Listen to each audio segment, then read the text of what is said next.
Ekscelences, turisma profesionāļi, cienījamās dāmas, godātie kungi.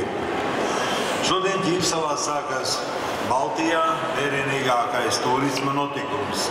22. starptautiskā turisma izstāde Gada tirgus Baltūr 2015, kas mums visiem ir kļuvusi par gaidītiem turisma svētkiem.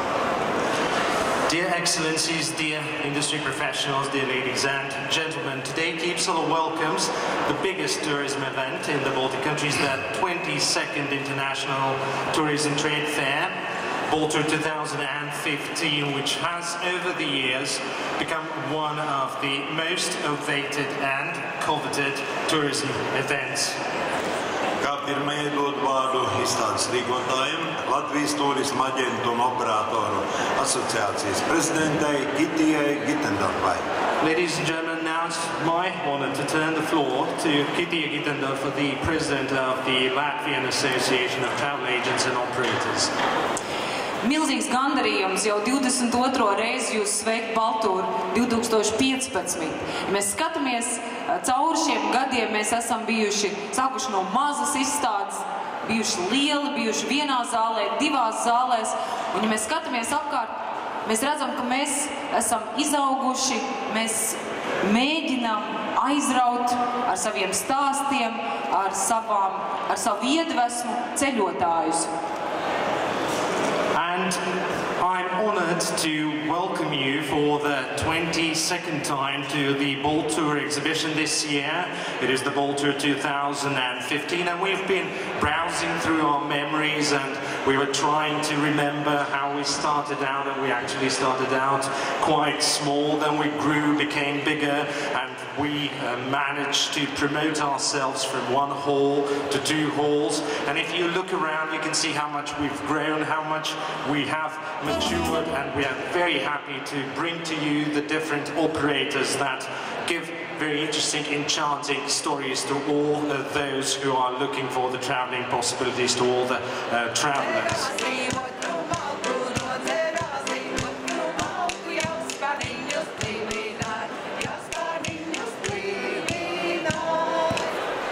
Labdien, 3D Latvijiem. Ar ko jūs iepazīstat šeit? Visā šajā stendā kopumā mēs iepazīstamam ar Entergauja.com. Tas ir jauns projekts, kurš ir nesen sācies, kādi pāris gadi pagājuši, un visi produkti vēl pagaidām ir tādā tapšanas nobeiguma stadijā. Bet esam aktīvi, reklamējamies, un konkrēti šajā vietā Entergauja.com stendā ir pārstāvētas visas vietas, visi turisma uzņēmēji, kas Gājas Nacionālā parka teritorijā vai tās teritorijas tuvumā atrodas. Un, piemēram, jūs varat redzēt, tepat ir Valmiermuižas salus, kas arī ir tur. Tepatās ir Entergauja mūižas, Entergauja manors, un jo mēs esam diezgan daudz, 11, un tā kā pašvaldības un visi dalībnieki tepat šeit vienā vietā ir apskatāmi. Jūs taču piedalījāties arī pagājušajā gadā, visi šie paši dalībnieki? Pagājušā gadā, jā, tas bija pirmais tāds uznāciens, bet tad mēs vēl nebijām tik skaidri saprotoši. Mums bija galvenais, ka mēs gribam Gājas Nacionālo parku kā klāsteri parādīt, ka mēs turismu uzņēmēji esam kopā, bet šogad jau mēs jau reklamējamies ar domu, ka mums jau ir Entergauja.com mājaslapa tapusi, kur jau jūnijā varēs tur, kā lai saka, paši maršrutus taisīt, iet maršrutēt, un ļoti sarežģīta, ļoti interesanta mājaslapa. Arī varēs pakalpojumus samaksāt uzreiz mājaslapā, tāda ļoti labā kvalitāte. Un tāpēc mēs vairāk gribam jau savu produktu parādīt, kas tad tieši būs nopērkams un dabūnams. Pagājušajā gadā, teiksim, bija jūtams, ka izstāde dod kaut kādu praktisko labumu. Praktisko labumu. Mēs parādījām, ka ir tāds jauns zīmols tapis, jauns klāsteris, un, protams, par mums uzzināja, bet pēc šā gada mēs redzēsim, vai mums nāk ekskursanti, vai mums nāk jau konkrēta cilvēka atdeve. Un to mēs tad nākošu gadu varēsim pateikt, jo produkts ir ko tirgot ir šodien. Varbūt jūs esat dzirdējuši par slēpošanas kalnu kopīgajām kartēm, kad nevis katrā kalnā varēs pirkt atsevišķi, bet ka var vienā vietā nopirkt un visos kalnos slēpot ar vienu karti. Tomēr Siguldai ir konkurence un Turaidai vai nav? Šeit nav tikai Sigulda un Turaida, šeit ir vairāk. Vai jūt konkurence Latvijas mērogā? Protams, tāpēc jau arī mēs šeit esam un rādam sevi. Mēs ceram būt labākie šajā konkurencē. Paldies!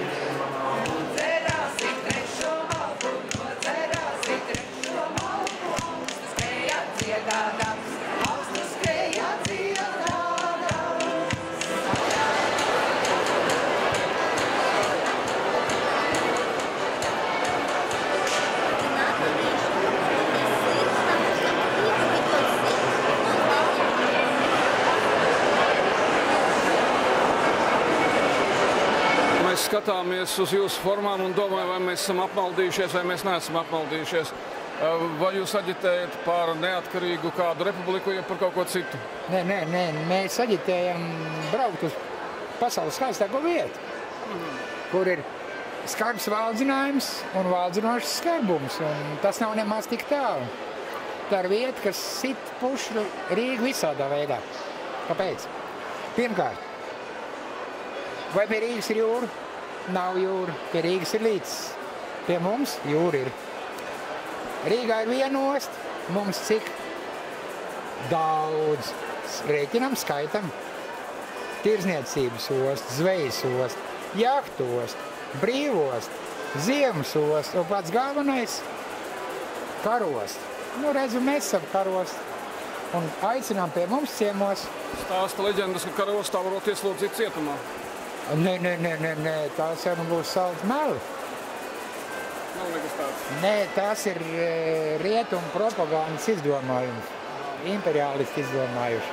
Un ko jūs Liepājā aicināt skatīties tieši? Mēs aicinām skatīties, pirmkārt, jo Liepāja pati skaisti. Un, ja pabrauc no Liepājas centra drusciņu uz ziemeļiem, nonāk tai fantastiskā vietā Karostā, kur ir ne tikai varat pēlpot svaigi jūras gaisu, jo priežu mešu. Neskarta pludmali, brīnišķīga arhitektūra, ļoti izglītojošas ekskursijas, pastaigas. Ja kādam gribās kaut kā drusciņu sabērst tas tīkli, ja kaut kādas izjūtas, tad arī tādas ir iespējams. Un ja jūs atbraucat uz Liepāju, un nav jums kur palikt, tad Karostas cietumā vieta vienmēr atradīsies. Noteikti. Vai jūs domājat šo iepazīstināšanu vairāk vērst uz profesionāļiem vai uz vidusmēra apmeklētājiem? Sākot no bērndārza vecuma līdz pat. Sākot no akadēmiķa, beidzot ar pirmklasnieku. Tad visām interesēm, visiem izglītības līmeņiem, vai tas būtu arī no kuras pasaules malas. Kaut ko interesantu viņš sev par noteikti atradīs. To es garantēju. Jūs pats esat vēstures pētnieks, vai varat kaut ko mūsdienās izpētīt tādu, kas vēl nav zināms? Pavisam vienkārši. 12 gadus Karostas cietums strādā.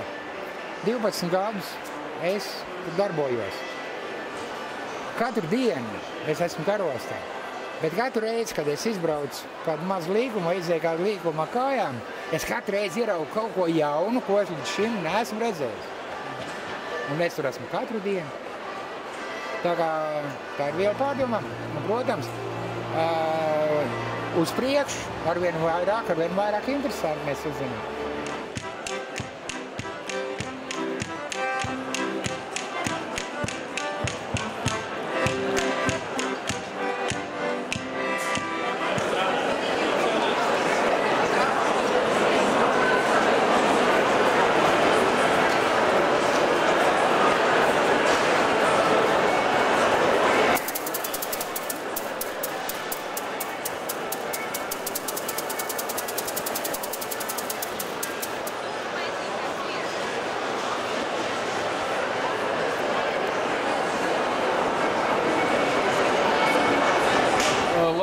Latvijas maizes tirgu laikam ir liela konkurence. Kā jūs tajā izdzīvojat?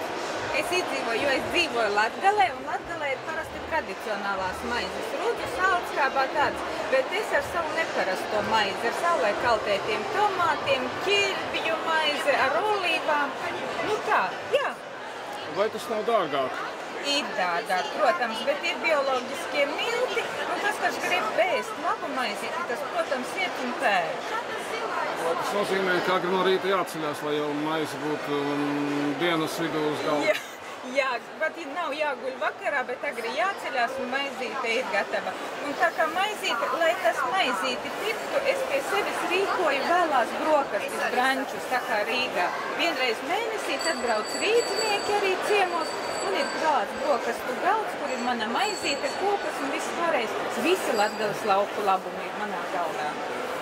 Latgali uzskata parasti par tādu trūcīgu novadu. Vai ir pircēji? Ir pircēji, ir trūcīgāk, bet kurš tagad dzīvo pārāk pārticīgi? Ir jāizdzīvo tā, kā ir. Tātad izvēle ir? Izvēle ir, un arī amatnieki vēl ir saglabājušies, un tad tāpēc mēs aicinām ciemiņus no Rīgas un no visas pārējās. Un mēs savienojam tā, ka var atbraukt uz Rēzekni uz Gorsus koncertu, noskatīties un svētdienā 11. tas ir vēlās brokastis, var nākt pie manis un tad ēst brokastis. Un spēlē lauku muzikanti, kas ir paaicināti no mūsu vietējā ciemata. Tā kā ir ļoti interesanti. Cik tālu Gors ir no jums? 40 kilometri. Nu, ja jau atbrauc uz Latgali, tad 40 vairs nav tālu. Tagad lūdzu, jūs piedalāties arī pagājušajā gadu izstādā. Jā. Kādi, kā mēs teiktu, ir secinājumi? Vispār ir secinājumi tādi, ka tas ir ļoti labi, ka tu atbrauc un paskaties, dalies, un tu redzi, ko citi piedāvā. Tu vari augt, tāpat arī man pēkšņi radās, nu tā kā vēlās brokastis, jo piedāvājums ir liels, maizes ir daudz, bet kā viņu skaisti pasniegt? Un vēlējās brokastīs, kas vēl ir labāk, tikko svaigi cepta maize ar omleti. Jā, nu tāpēc es saku, ka tu skatoties un vērojot, ko dara citi, augi pats līdz. Nu ko, no tad jums ir tagad 2,5 dienas priekšā. Jā, ir darbs un gaidām visus ciemos, tā ka nāciet un brauciet arī uz Kārsavas novadu, uz Malvanavu. Tā, ko mēs redzam piedāvājumā? Mēs piedāvājam vīnglemežu filē, kur ir marināti, vīneķis, olīvejas, sīpoli, dilis, pipari. Šī gaļa ir ļoti bagāta olbaltumvielām. Viņi satur olbaltumvielas un tikai proteīnu, nesatur taukvielas. Un, jā, un arī saldētu vīnglemežu filē. Jā, uz kurieni jābrauc, lai to nobaudītu? Mēs esam no Preļiem, Preļu novads. Jābrauc uz Preļiem. Mums arī ekskursijas ir. Es pusstundu stāstu rādu, kur viņi dzīvo, kā viņi dzīvo, ko viņi dara, kā viņi pārstrādā, ko viņi ēd. Un arī pēc tam 2 veidu degustācijas. Šī degustācija ietilpst 2 veidu salātu. Viena salāta ir ar puro, otra ar papriku. Un viss maksā tikai 3 eiro vienam cilvēkam. Arī bērni var atļauties? Līdz bērnu vecumam, līdz 6 gadiem pa brīvu. Sakat, lūdzu, jūs bijāt arī pagājušajā gadu izstādē. Vai no šiem braucieniem ir labums jūsuprāt? Vai interese ir vispār? Īstenībā tā, es uzskatu, ka šis te ir pirmais un pats galvenais pasākums, kas vairo tavu veiksmi arī sezonas garumā. Un kā tu nostarstēsi Baltūrā, tā arī būs tava sezona.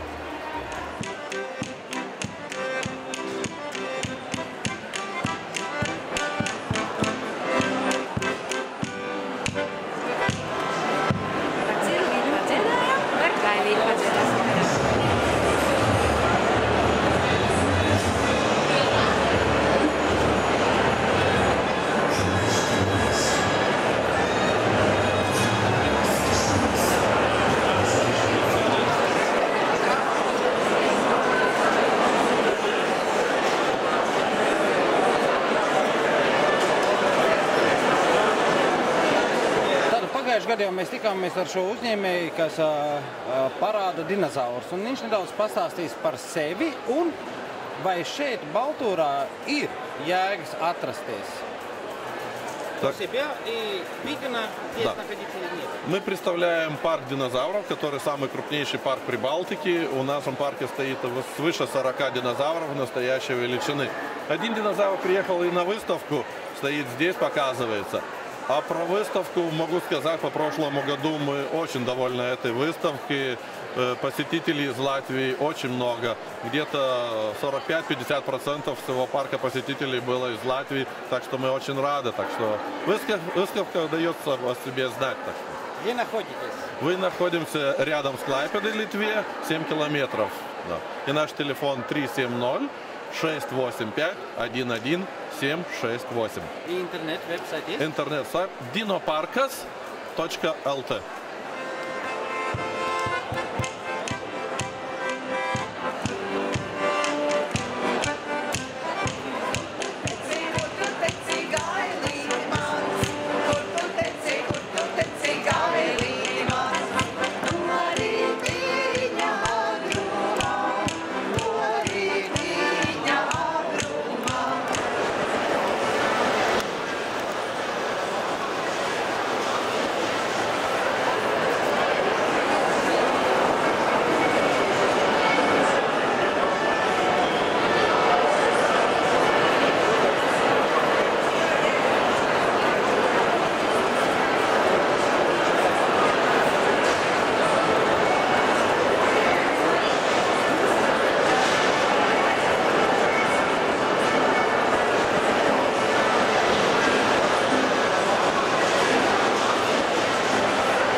Baltūrā jūs esat pirmo reizi?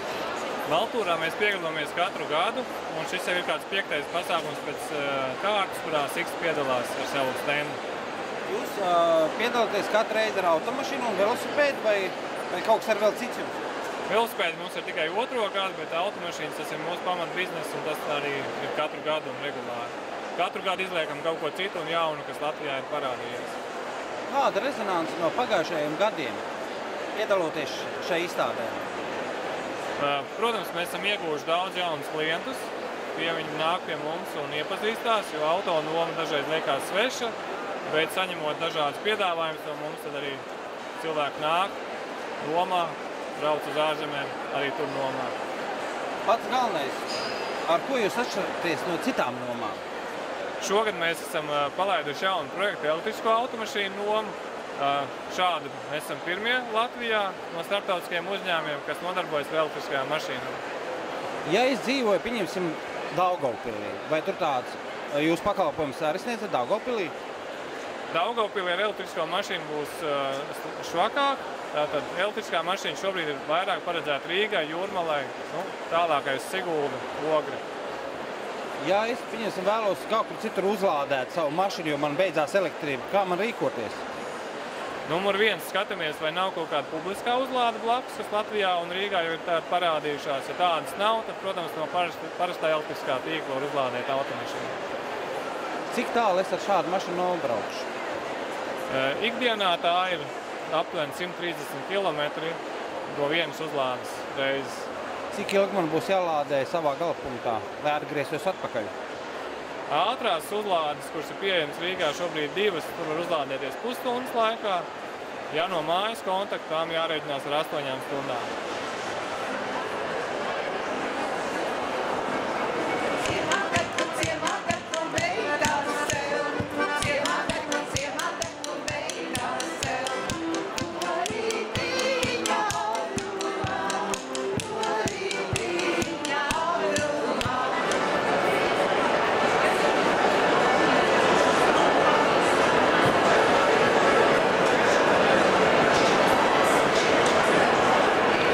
Jūs pārstāvat Latgali un jūs kas par vietas? Es pārstāvu konkrēti Preļu un Riebiņu novadus. Ko mēs varam tur darīt, izņemot ēšanu, muižu aplūkošanu? Ja mēs runājam par Latgali kopumā, tad tā ir Zilo ezeru zeme. Jūs tur varat braukt laivot. Mums ir atsevišķi laivu maršruti izstrādāti. Mums var nomāt laivas un var braukt pa visiem Latgales zilajiem ūdeņiem, gan pa ezeriem, gan pa upēm un jauki pavadīt laiku. Bez tām Latgalē var nodarboties ar māla mākslu, jo Latgalē ir tieši konkrēti pat Preiļu un Riebiņu novads, tas ir Latgales keramikas šūpulis. No turienes nāk visi izcilākie Latgales keramiķi, un arī šīs tradīcijas tur vēl aizvien ir dzīves. Konkrēti Preiļos ir Polikarpa Čirņauska keramikas māja, kur jūs varat apmeklēt un apskatīties gan meistara veidotos darbus, gan arī to pašu procesu, kā tas viss norisinās, gan arī, ja jums tas iepatīkās, tad jūs paši varat iemēģināt roku šajā matā un izveidot, ja varbūt ne uzreiz vāzi vai krūzi, tad vismaz svilpaunieku sev salipināt. Kādu svilpaunieku? Svilpaunieku kaut vai šādu gliemezīša formā, vai gailīša, vai zirdziņa. Un kādreiz, kad senos laikos bērniem nebija Bārbiju un Kenu, tad viņi rodeļājās tieši ar šādām te mantiņām, taisīja svilpītes un ar tām arī spēlējās. Tā kā arī mūsdienu bērniem varbūt pēc visiem modernajiem gadžetiem tas varētu būt ļoti interesanti. Bez tām Preiļos mūsu populārākais objekts ir miniatūrā Karaļvalsts jeb Leļļu galerija, kuru apmeklē gadā ap 50 000 cilvēku. Un tā ir vieta, kur ir iespējams pārģērbties par karaļiem, karalienēm, princesēm un pāžiem un dažādos interjeros izveidot ļoti jauku fotosesiju. Bez tam šajā vietā ir apskatāmā arī Leļļu galerija, jo tur saimnieko mākslniece Iļena Mihailova, kas veido autorlelles. Šī mākslniece jau ir ieguvusi vispasaules atpazīstamību, viņa brauc uz visām starptautiskajām leļļinieku izstādēm, līdz ar to ir ko skatīties arī Preiļos, jo tur tās lelles ir vairumā, viņas ir vairāk kā 400 apskatāmas, pie kam tur jūs ieraudzīsiet pat ļoti atpazīstamas pasaules personības, piemēram, Baraku Obamu, vai karalieni Elizabeti un princi Čārlzu, gan arī dažādas tur estrādes zvaigznes un citus politiķus, kas ir atveidoti leļļu formātā. Vai jūs pagājušajā gadā arī piedalījāties šajā izstādē? Mēs šajā izstādē piedalāmies jau ļoti, ļoti daudz gadus, 11 gadus jau. Un principā... Kāda ir rezonance no viena gada uz nākušo gadu? Šai izstādē tieši. Ko jūs jūtat? Mēs jūtam, ka mēs esam sastrādājuši sev klientus, jo lai vai kā, tomēr krīzē bija nedaudz klientu kritums, apmeklētāju kritums, bet šobrīd tomēr no gada uz gadu paliek šo cilvēku aizvien vairāk. Protams, ka tie ir Latvijas ceļotāji, tie ir mūsu pašu cilvēki, kas nāk no Rīgas, no Liepājas, no Ventspils, bet viņi brauc uz Latgali un iepazīst arī šo it kā aizmirsto reģionu. Kā jūs zināt, ka tieši no Baltūra, ir tas, kas jums pienes to klientu pienesumu? To mēs spriežam kaut vai pēc saviem objektiem. Viņi mums domār dod atgriezenisko saiti un pastāsta, kas par cilvēkiem pie viņiem brauc, un tad paši klienti stāsta, ka viņi ir bijuši izstādē, un viņi bieži vien nāk ar bukletiņu rokā, un par cik mēs visvairāk šos bukletus izplatām tieši Baltūrā, mums tie aiziet 1000 eksemplāru, tad mēs uzskatām, ka tas ir tieši pateicoties Baltūram.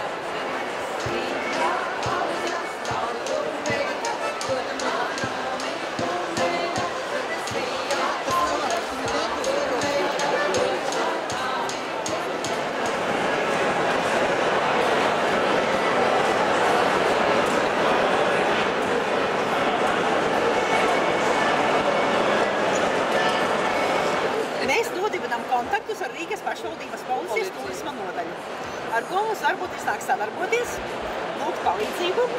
Starp citu, es esmu izmantojis valsts policijas palīdzību, ne jūs nozaudētas pasas gadījumā ārzemniekam. Tad tas ir valsts policijas.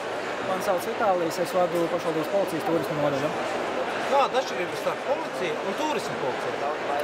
Atšķirība ir tikai tāda, ka specializācija un funkcija. Pamatā mēs esam tāpat kā regulārā policija, pildam tos pašus pienākumus. Specializācija ir turismas un turisma nozare. Bet tad, kad jūs atlasa vai jums kaut ko atsevišķi māca vai kaut kāds atsevišķs prasības kā no cits policijas vienības? Principā jau no sākotnēji izveidojot šo nodaļu, prasība bija spiediens uz svešvalodām, svešvalodu zināšanu. Pārsvarā kādas svešvalodas ir, ko turisma policija zina? Tās klasiskās angļu, vācu, franču. Tas atkarīgs no tā, kāda darbinieki strādā, cik viņi ilgi strādā nodaļā. Ja viņam ir tā zināšanas, viņi strādājuši ārzemēs, zina grieķu valodu, piemēram, vai itāļu ir, bet tie darbinieki, cik ilgi strādā, tur tas mainās. Pamatā ir angļu vācu pamatā. Kā jūs rīkojaties, ja jūs saprotat, ka jūs nezināt to valodu, ar ko runā turists? Pirmais ir elementārās vajadzības noskaidrot, kāda ir problēma. Vienalga kā, strādā arī Google Translators. No turistiem, kas ir biežāk huligāni? Latvijas iedzīvotāji vai ārvalstu iedzīvotāji? Viennozīmīgi mūsu pašu vietējie. Tomēr ārzem turisti ir korektāki? Gan korektāki, gan attieksmi pret policiju, bet viņi arī ir cilvēki un var sadarīt visu to pašu kā mūsējie ārzemnieki tur. Kā ir tās leģendas, ka tur angļi brauc uz tām meitiņu pasākumiem? Noiet cetams, tā ir leģenda. Jā. Tā ir leģenda, jā? Jau šobrīd situācija tāda, ka vairs nav aktuāla. Jūs esat pašvaldības policija? Jā. Pašvaldības, jā. Un kur jūs varat atrast internetā un kā jūs varat sazvanīt? Internetā, YouTube'ā ierakstot vai Googlē Rīgas pašvaldības policija un parādīsies mājaslapa. Mēs tāpat esam Twitterī un Facebookā. Bet kā atšķiras, kā viņi atradīs tieši turismu policiju? Turismu policiju viņi tikai atradīs pie centra pārvaldes koordināciju. Un vienīgais, ko var meklēt, tas ir turismu informatīvais tālrunis, kas strādā diennakti, kur turisti var zvanīt. Tas ir 67 18 1818. Un vēlreiz, es pats arī īsti nesapratu. Kāda ir tā atšķirība starp parasto policiju un turistu policiju? Kāda ir tā neatšķirība? Tikai nosaukums, ja jūs darat tieši tās pašas funkcijas, ko parastā policija? Paralēli tām pašām funkcijām, ko dara parastā policija, ir darbs turisma jomā. Ar turistiem strādāt, gan viņus sodīt, gan palīdzēt, sniegt informāciju, kas mūsu rīcībā priekš turistiem, strādāt ar uzņēmējiem, kas strādā turisma jomā. Vai automašīnām arī jums rakstīt turistu policiju? Vairs nav. Kādreiz sākotnēji bija, vairs nav. Jo cilvēks tagad ieradies Rīgā, Rīgas vai no Daugavpils, viņš kaut ko nesaprot. Viņš tagad uz ielas skatās, kur atrodas turismu policija. Kā viņš to pamanīs? Viņš to tikai pamanīs tad, ja viņam ir vajadzīga policija. Es domāju, viņam vienalga, kas par policiju, valsts vai pašvaldības.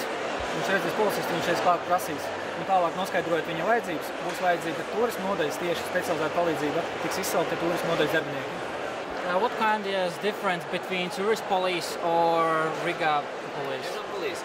Okay, the main difference between Riga tourism police between usual police is that when tourists will be in some, I don't know, for example, tourists will have any problem, then tourists can call to special tourism hotline number and have all the information in English. The best difference is that tourists can have support in English or either in Russian. And how tourists can find tourist police if he needs some help? Basically, tourists just can call to the 110, it's the basic police number, but they automatically will transfer the call to our tourism hotline number, and there our employees of municipal tourism police will give all the support in English.